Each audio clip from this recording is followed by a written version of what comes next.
The Legend of Slender Man.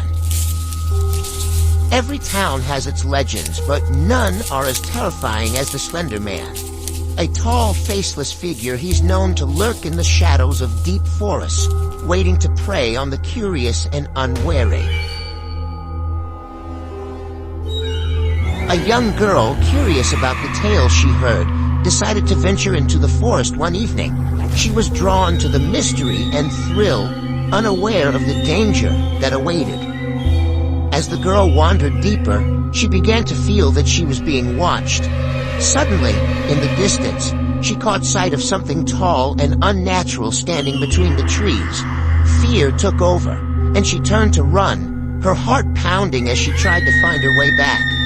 But the deeper she ran, the more twisted and unrecognizable the forest became. No matter how fast she ran, Slender Man seemed to be closer with each step, his presence growing darker and more menacing. Out of breath and desperate, the girl ducked behind a large tree, hoping to hide from the creature. She pressed her back against the bark, her breathing shallow as she listened for him. But Slender Man was relentless. He found her hiding place, his long, bony fingers reaching around the tree. She felt a chill crawl up her spine as his hand came closer. Then, in an instant, the forest went silent.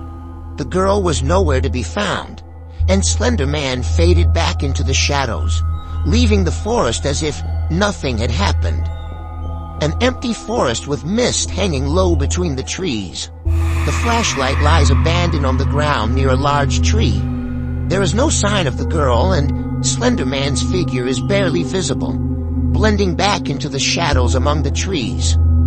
The next morning, a search party found only her flashlight lying forgotten in the forest. They called her name, but all that returned was the echo of their own voices. To this day, people say that if you wander too far into the forest, Slender Man might still be there, waiting for the next curious soul to cross his path.